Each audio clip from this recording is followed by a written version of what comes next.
Dave Palumbo here for Muscle Serpents Daily. And guys, I'm going to show you a little tidbit or a little peek into my daily routine in the morning, what I have to go through to get the garage animals done. So I have the snake room and then I have the garage room. Those are my tortoises, turtles, and fish tanks. So we're going to take a look at that first, and then we're going to head over to the snake building and we're going to take a look at some cool snakes. And you never know what we might find, or I might point out. Remember, I fed last night, so I'm not going to disturb the animals too much, but let's take a look and see what's going on. All right, I got to grab my my lettuce, mixed greens for the tortoises, bring them outside, and we're gonna. This is part of the morning routine. I go into my garage here, and this is my little mini reptile room, or mini water room, if you want to call it. I got my tortoise tub here. And I already come out here, I want to add a little bit more lettuce so they get the mixed greens. I do the water bowls. They always have a little bit of this tortoise feed, they never eat it. That's my albino sulcata tortoise. It's still a little chilly here in Florida, so they tend to bury themselves, you know, right on by the light here to kind of warm up. In the summer, they would be running all over the place, but they're not doing that right now. As you can see, it's nice out, it's sunny out today, but it's not quite as warm as it's been. And there's my other two guys. One of them, that's my ivory sulcata, and there's my other albino. And they're chilling. They'll come out and start eating once things warm up a little bit more. And they could feel like they want to eat. But, you know, right now they're just warming up. The light just come on. This light's on a timer, this basking light, and it came on a little while ago. So they're going to warm up a little. Probably the other two will come out there now that he knows the light's on. And then they're going to munch on this lettuce all day long. And I mix it up. Sometimes I put mixed greens. Sometimes I put the, you know, I give them romaine lettuce hearts, they're called. They like to munch those. I mix it up a little bit. I don't really give them that much variety, but that seems to be enough for them. All right, now we move over to the water turtles. So we just looked at the tortoises. Now we're going to be doing the turtles. There's my albino red-eared sliders. I have one, that's the female. That's one of the males. You can see the males have the longer nails. Look at those long nails. It's funny how in humans, the women have the long nails, and then in the turtles, it's the males. There's my Timor snake neck turtle from Tom Crutchfield. I used to have a pair of them, but one died, unfortunately. There's my other male red-eared slider. So I got two males. This one's a little bigger. Love those red eyes. Oh, look at that little red stripe. And then I have a albino pink belly side neck turtle. I had a pair of those too, and I don't know, one just didn't make it one day. But then I got this other guy, which is, I believe, a het albino. So that's let's see if we can get him out of here. Let's see. This is another pink belly side neck. This is a non-albino, but it's possible het albino. So I'm trying to grow this one up. And there's my soft shell turtle. Albino soft shell, who's really not doing very well, to be honest with you. I don't know why. Maybe he's not doing well because he's in this big tub. He just doesn't seem to be growing. I don't know if he's eating. I feed the little guys out in this little tub here, which is what I'm going to do. I'm going to fill this up. And what I do is I put them in here with bloodworms to make sure that they eat. Sometimes if they're with the big turtles, they're not going to eat as well. The big turtles I don't take out anymore because I can put pellets in there and they're going to eat. No problem. So I'll fill this up with warm water. You know, that's about comparable to what's in the turtle tub. I have a heater in there, so keep that nice and warm in the winter. And then I'll put some cubes of bloodworms in there, which I luckily, conveniently have in my freezer right here. So I'll pop out like 2 or 3 cubes of these bloodworms, which are really convenient. If you guys, even if you have aquarium fish, they love them. I'll even throw a cube in my aquarium fish, which you're going to see. I'm going to feed those next, but I'll throw a cube in there. It'll start, as it starts dissolving, the fish will go crazy and start eating it. Yeah. Right now it's a little frozen, but they start ripping off. They love it. We'll go back to them in a second. So, you want bagels? You want bagels. You want butter? You want some pancakes, kids? Italian ices. We got it all. When you have kids, you get all the junk food in the world. Funny how I don't eat any junk food and my kids love junk food. But that's the ultimate irony. When I was a kid, I ate a lot of junk food too. And it got out of my system, I guess. Some people, they have no junk food growing up, and then all they want to do is eat junk food when they get older. So it's a trade-off. So there's my cubes of bloodworms. Put them in there. And I can get my little soft shell albino. We'll put him in there. And then we'll get my little pink belly side neck. We'll put him in there. Hopefully he'll be able to eat. And what I usually do is, they won't eat all those. Obviously, that's a lot. Whatever's left, usually I'll put the Timor side neck in there. Or actually, the Timor snake neck, sorry. He'll go in there. When he was born and I first got him, this guy was like jet black. He's gotten lighter as he's got older. He's got that cool long neck. Tom Crutchfield is probably one of the only guys breeding these in captivity. I'm really upset that one of them died. I don't know why, but it did. Anyway, we're gonna feed these guys now, and I use some I use different versions. Right now I'm using Missouri diet. I just have it in this old Jurassic diet jar here. And what I'll do is I'll give them like an assortment of pellets, and so they'll get their pellets. And then I also give them these red shrimp. They're basically dried shrimp pieces. These are not the kind you would give to tropical fish because they're really tough. They're a little harder in their shells, but the turtles seem to love it. So, and we'll throw some in there, and then they can munch on all this food, and they're good to go. Then we got to go over to the fish tank. This is my 70-gallon tank that I slowly but surely have been adding fish to, and progressively, if you look at my Muscle Fish channel, you'll see all the upgrades I've done to this tank, from getting the tank and refinishing the stand, to getting the LED lights, to getting the aqua decor background that has a little algae on it that the Placos are not doing their job on. Also, I got the aqua decor, those bamboo poles, also are part of that. They're silicone to the bottom. I got live plants in here now that are growing. Wisteria right there. I got some Amazon swords. And then of course we added all these great fish. So we have the neons that are growing well. I have my panda angel. I have my albino dantum angels. I have some guppies in here that I started the tank out with when I first cycled the tank. I had those guppies in there with the neons, and then I got female bettas swimming around here. I got one male platinum betta that's still hanging in there, doing well. And I have some clown loaches. There's another female betta, even though it looks like a male down there. That's a female. The females nowadays are really nice looking. I got some Cory cats.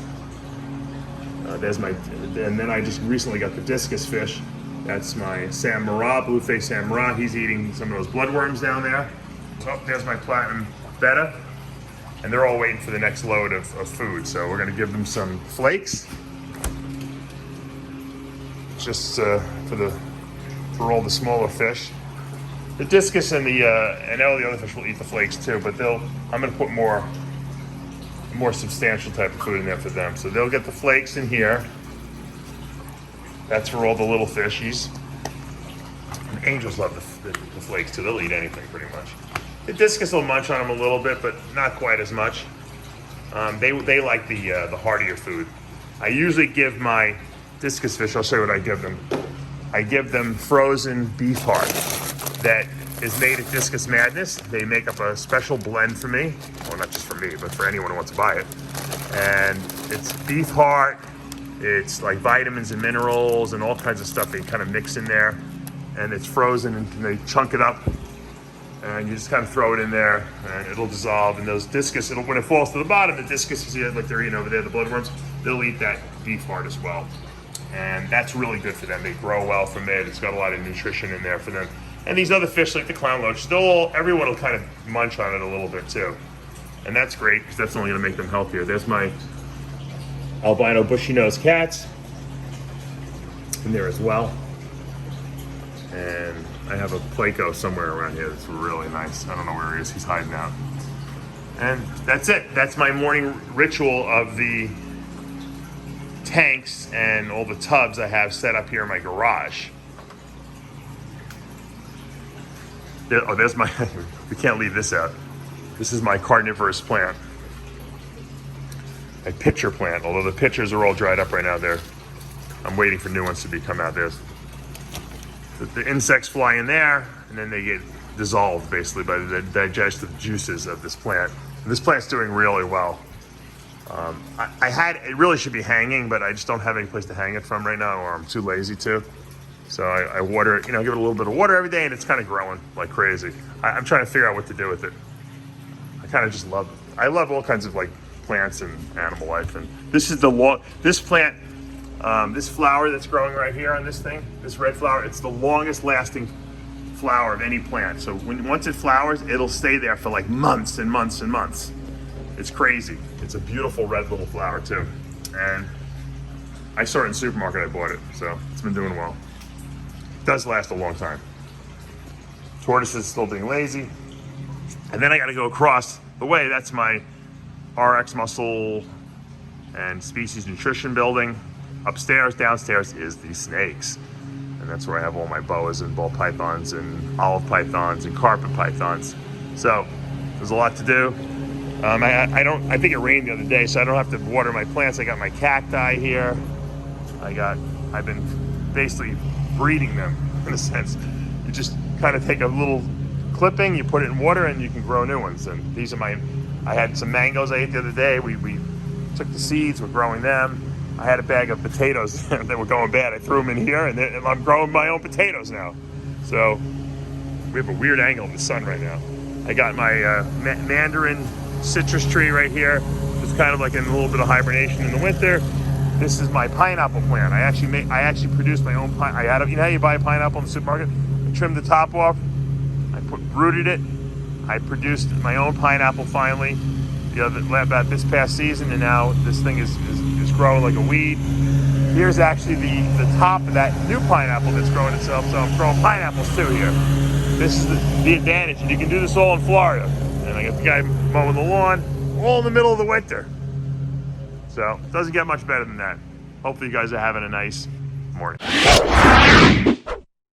And my good friend Matt Lindsay delivered. He forgot yesterday to deliver a bunch of fuzzy mice to me. So he came and dropped them off. That's what they're doing outside my building. I got to bring them in and pop these into feed these to some boas. Last night I fed most of my snakes all the live stuff that he delivers. I got a few leftovers, so got to do the housekeeping.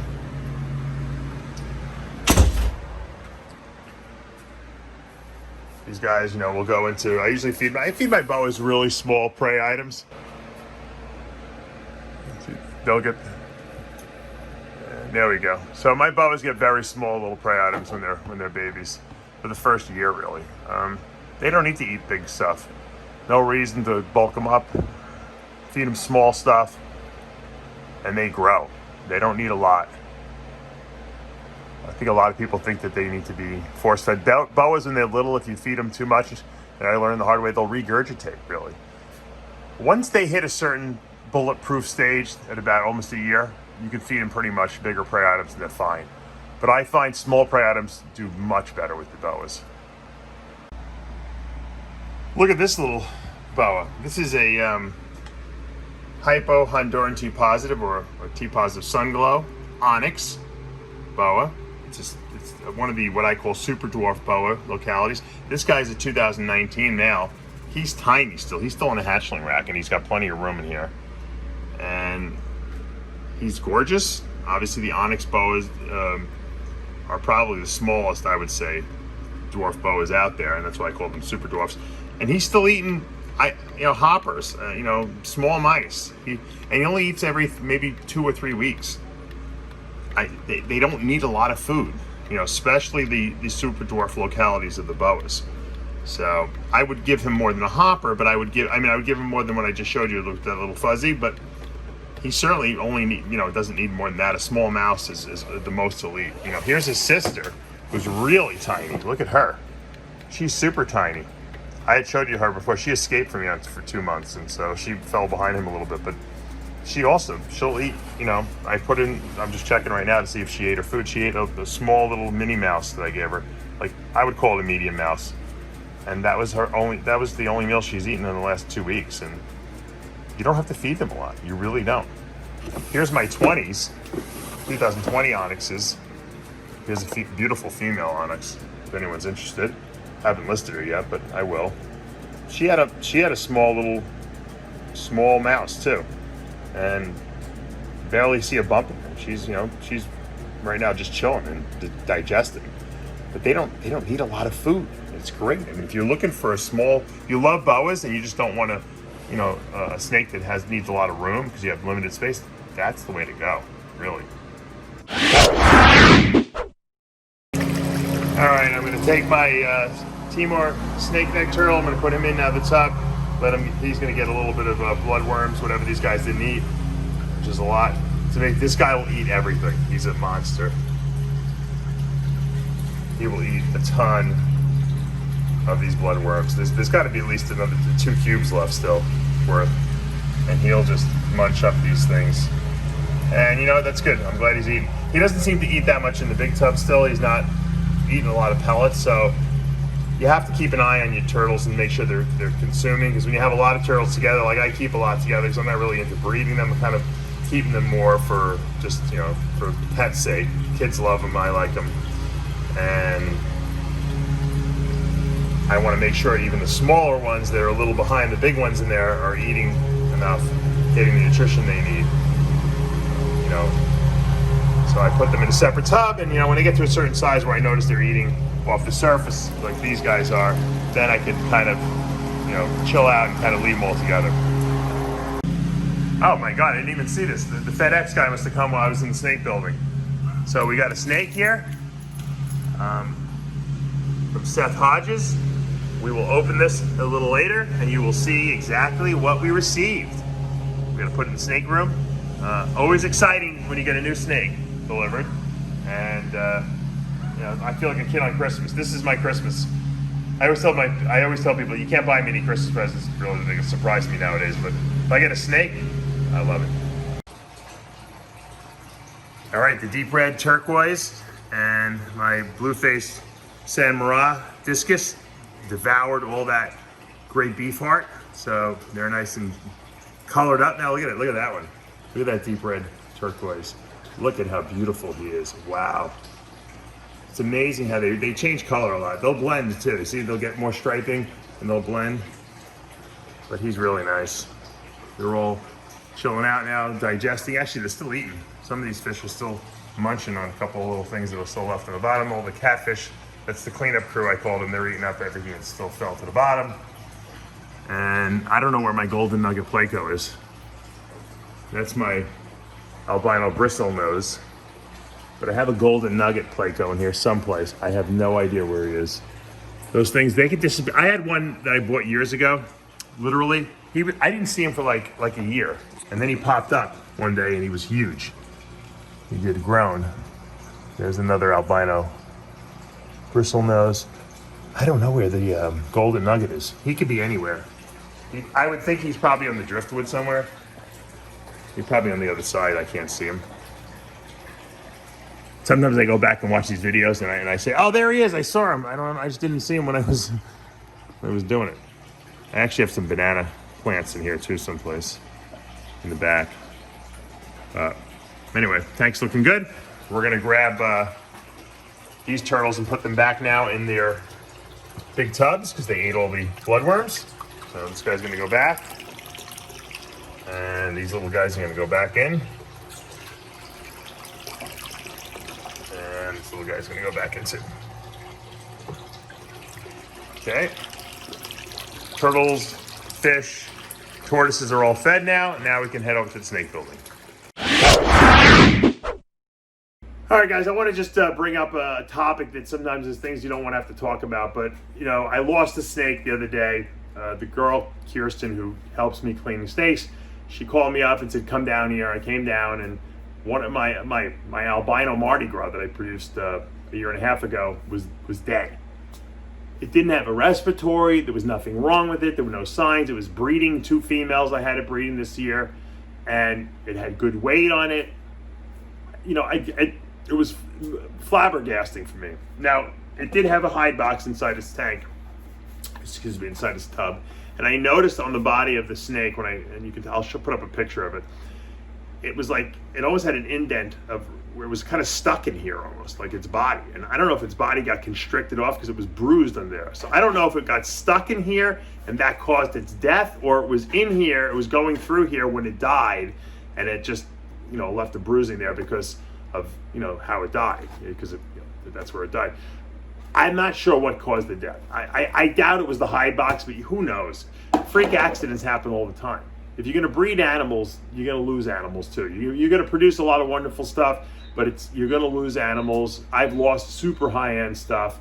The saving grace is that the male that I used to produce her, I still have, and I'm breeding him to a bunch of snakes this year, so we should be able to produce some more albino Mardi Gras. I actually produced one in 2020, and I sold it because I figured I didn't need it because I had this one, and that just goes to show you sometimes it's always good to have backup. But my backup was the head albino, so what are you going to do? You know, speaking of losses, I want to just put a huge shout out there to Tom Burke's family. For those of you who don't know, Tom Burke was a pioneer in boa breeding and ball python breeding for that matter too. He had some really high-end stuff in that genre too. He influenced a lot of people. I know he was a big influence on Vin Russo coming up breeding boas. He certainly was an influence on me as well. I've interviewed him at many expos. I actually went to his house and bought a snake from him there out on Long Island when I was living in New York, and I did a great interview. It's up on the Muscle Serpents University channel here. You can check it out. My time I was out there at Tom Burke's house, and he was so nice and so gracious to me, and opened his house up to me and showed me his whole collection. It was really a pleasure to have known him. I know he was battling cancer for a number of years.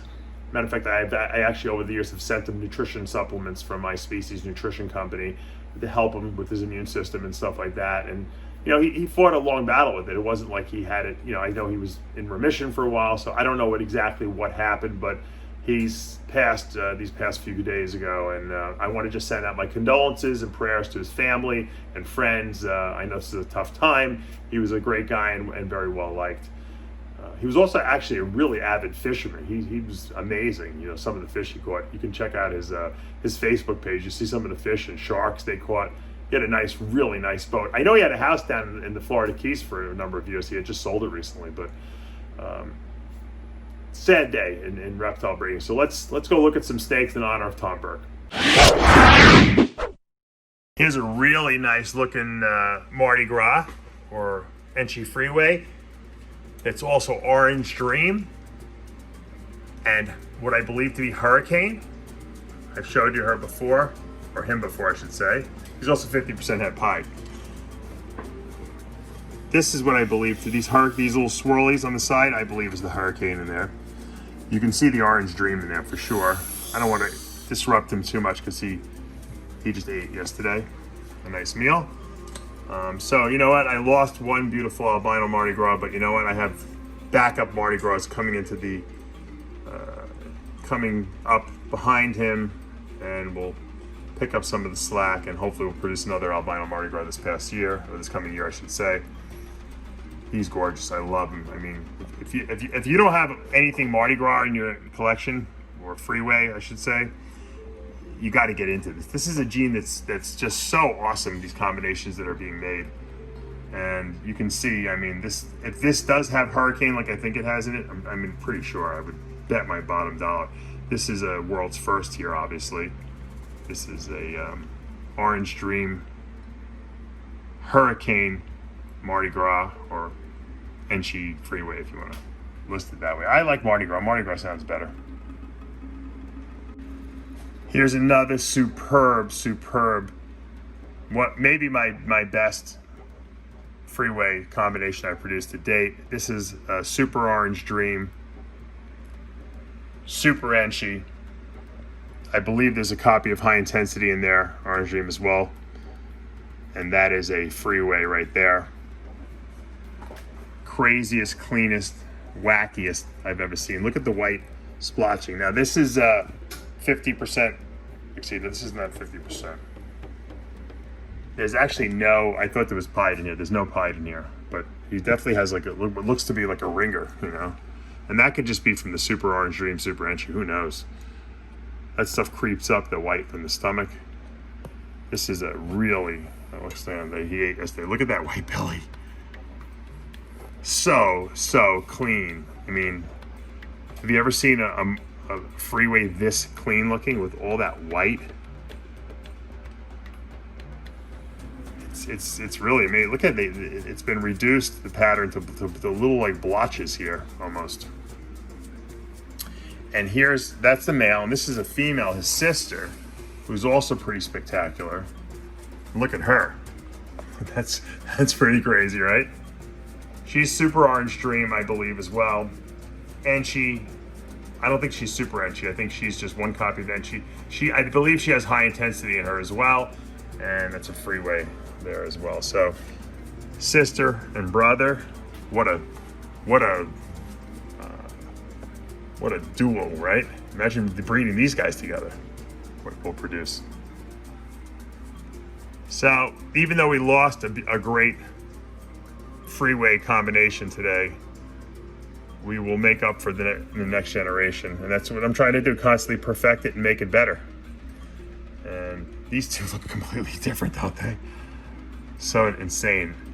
You know, I'm just saying the only difference is that this has another copy of Enchi, but I could be wrong. Who knows? I don't know what's going on with this one. This one's pretty wacky. I'm open to suggestions. They're both amazing, though. And we might as well stick with the theme for today, which is Freeways. And this is a Banana Orange Dream Freeway. The banana aspect added to this really makes this thing pop more. Way more purples in there. Way more interesting pattern and stuff like that. Look at that. Look at the purples in there. Look how beautiful this thing is. I have a male that I'm breeding now. I produced a Banana Orange Dream Freeway last year, and I'm breeding it this year. This is a 2020. This one will probably be, I should keep it after learning my lesson. This will probably go up for sale at some point. When I produced his brother from last year, or whatever it was, yeah, I guess it was 2019, he was a world's first. I don't know if anyone else has done it. I'm sure someone else has done Banana Orange Dream Freeway since then. But I've done it now 2 years in a row, so that's kind of cool. This is a 2020. This boy will definitely breed next year. I've been feeding him pretty well, so he's got some really nice color and size to him. This combination is exquisite, really. Doesn't get much better than this. Imagine, I don't want to disturb him too much because he just ate. I already take him outside. I mean, I'm sure outside he would be even crazier looking. But this just goes to show you all, I mean, you know, you think sometimes clown is like the pinnacle of stuff to mix things into. I love Freeway combinations. I can't make enough of them, and I'm like an addict because every time I see new genes that people have mixed in, I want to buy them. Just to see what the newest combination you can make is, because it's so, it almost is like it's almost like its own recessive. This yellow belly asphalt complex makes its own, even though it's acting like a super, it's actually acting like a recessive because it is a homozygous animal. It's just two different genes, and it has its own like pattern, its own, you know, wacky looking layout to it. Oh, just like Clown does, just like Hurricane does, and so it's its own entity. And that's why the more genes you put in there, we put dark genes in there, we put light genes in there. Banana works amazingly in here. Obviously, we've seen Orange Dream just before, and Enchi. We saw Hurricane before. just the possibilities don't end. I'm trying to get Ultramel into this. I think that would be great. That's a future project, but just so much to do with this. Obviously, we got the albino in there with the one that passed, but I'm loving this project. I hope you guys are enjoying all the stuff I'm showing you as well. Here's his sister. I think I originally called her Banana Enchi. Excuse me, I originally called her a Banana Orange Dream Freeway. And it's interesting, these are all 50% het pied and 50% het albino, both him and her. I don't know if she has banana in it. I think she's just a really nice orange dream. I don't even know what's in here. I've never produced, this is just a really clean orange dream. It's interesting because I don't believe there's any enchi in here. So maybe that's what the difference is, but she's a really, really clean orange dream Freeway, if that's what she is. Probably have to hold her back because she's too nice. I'm afraid I'd give away something that might else be in there. Look at the colors. Look how vibrant the oranges are on that, and the yellows. There's like no darkness in here. I don't know what removed all the darkness. That's what's really, because usually with orange dream Freeways, you have dark still in here. I don't know what's removed all the darkness, to be honest with you. I'm baffled, because the mother was an asphalt and the dad was an ivory orange dream banana het pied, 50% het albino. So I don't know. I really don't know. I don't think there's banana in here. I don't see banana in this. I originally thought when she was first born, this just looks like orange dream, but it's such a clean orange dream. It almost looks like a super orange dream, but it's not. Open to suggestions. She's gorgeous. All right, guys, that's going to be it for today. You got to see my morning routine, how I feed my fish and my turtles and my tortoises, and that's when I first get up. And then obviously got to head over to the snake building, turn the lights on. I usually douse the floors with water to increase humidity a little bit. I'll spray down a couple of my boas that need some more humidity. And then I usually come back and I'll do videos, throughout the day. If I have time, like Thursday and Friday, I'm not filming bodybuilding videos, so I have a little bit more time to do the snake stuff. That's why sometimes in the beginning of the week, I don't really get to as much. Obviously, it was a crazy week.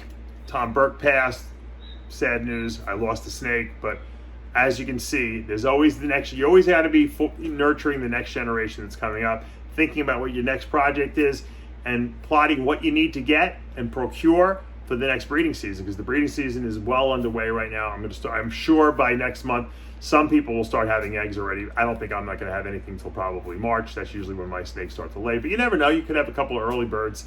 It happens all the time, and that's the way it goes. Sometimes you have ups, sometimes you have downs. We got to roll with the punches and just keep the passion alive, and that's what it's all about.